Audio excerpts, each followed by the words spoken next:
વડોદરા શહેરના ward number 8માં સ્વેજલ વ્યાસ અને team દ્વારા આયોજિત માતૃશક્તિ આશીર્વાદ યાત્રાનો 7મો તબક્કો આજે સફળતાપૂર્વક પૂર્ણ થયો છે। આ યાત્રા અંતર્ગત વોર્ડ 8ની અંદાજે 5000 મહિલાઓના આશીર્વાદ અને દર્શન સંપન્ન થયા છે।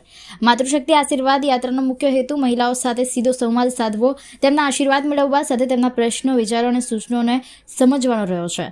યાત્રા દરમિયાન મહિલાઓ તરફથી મળેલો ઉમળકાભર્યો પ્રતિસાદ આ અભિયાનને વધુ બળ અને દિશા આપતો સાબિત થયો છે।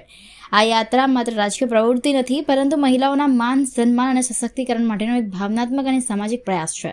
યાત્રા દરમિયાન સ્વચ્છતા, સુરક્ષા, આરોગ્ય, શિક્ષણ અને રોજગારી જેવા મુદ્દાઓ પર મહિલાઓએ ખુલ્લા દિલે પોતાની વાત રજૂ કરી હતી। આ પ્રસંગે સ્વેજલ વ્યાસે જણાવ્યું હતું કે માતૃશક્તિના આશીર્વાદ વિના કોઈ પણ સમાજ કે શહેર આગળ વધી શકતો નથી। વોર્ડ 8ની બહેનો પાસેથી મળેલો પ્રેમ અને વિશ્વાસ અમારી સૌથી મોટી મૂડી છે, તેમ જણાવ્યું। નમસ્કાર વડોદરા શહેર વોર્ડ નંબર 8ની 15,000થી પણ વધારે માતાઓ બહેનોને નિઃશુલ્ક રીતે માતૃશક્તિ આશીર્વાદના માધ્યમથી તીર્થધામના દર્શન, જેમ કે સાળંગપુર, કોટ ગણેશ, બુદ્ધ ભવાની, ધર્મજ, જલારામ બાપાના મંદિરના દર્શનની નિઃશુલ્ક વ્યવસ્થા, આખું સંપૂર્ણ આયોજન અમારા દ્વારા કરવામાં આવ્યું છે, મારી ને મારી ટીમ દ્વારા કરવામાં આવ્યું છે। તે સંદર્ભે અત્યાર સુધી 5,000થી પણ વધારે માતા બહેનોએ આનો લાભ લઈ લીધો છે।